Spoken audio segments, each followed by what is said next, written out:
త్రుటిలో ప్రాణాలు దక్కించుకున్న కార్మికులు. హైదరాబాద్ లో కోకాపేటలో భారీ పేలుళ్లు స్థానికులను భయభ్రాంతులకు గురిచేశాయి. నియో పోలీస్ దగ్గర ఓ నిర్మాణ సంస్థ డిటోనేటర్లను ఉపయోగించి బ్లాస్టింగ్ చేయగా బండరాళ్లు గాల్లోకి ఎగురుతూ చెల్లాచెదురుగా పడిపోవడంతో పలువురికి గాయాలు కాగా వాహనాలు ధ్వంసమయ్యాయి.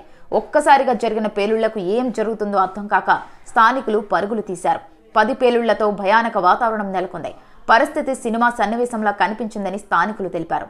నిర్మాణ సంస్థపై నార్సింగి పోలీస్ స్టేషన్లో ఫిర్యాదు చేయగా పేలుడు యాక్ట్తో పాటు ఇతర సెక్షన్ల కింద కేసు నమోదు చేసినట్లు పోలీసులు వెల్లడించారు. బ్లాస్టింగ్ ప్రాంతంలో ఉన్న 10 మంది కార్మికులు త్రుటిలో ప్రాణాపాయాన్ని తప్పించుకున్నారు.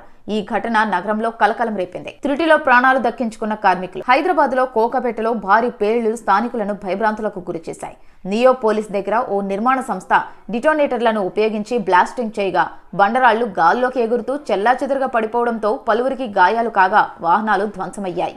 ఒక్కసారిగా జరిగిన పేలుళ్లకు ఏం జరుగుతుందో అర్థం కాక స్థానికులు పరుగులు తీశారు. 10 పేలుళ్లతో భయానక వాతావరణం నెలకొంది. పరిస్థితి సినిమా సన్నివేశంలా కనిపించిందని స్థానికులు తెలిపారు. నిర్మాణ సంస్థపై నార్సింగి పోలీస్ స్టేషన్లో ఫిర్యాదు చేయగా పేలుడు యాక్ట్తో పాటు ఇతర సెక్షన్ల కింద కేసు నమోదు చేసినట్లు పోలీసులు వెల్లడించారు. బ్లాస్టింగ్ ప్రాంతంలో ఉన్న 10 మంది కార్మికులు త్రుటిలో ప్రాణాపాయాన్ని తప్పించుకున్నారు.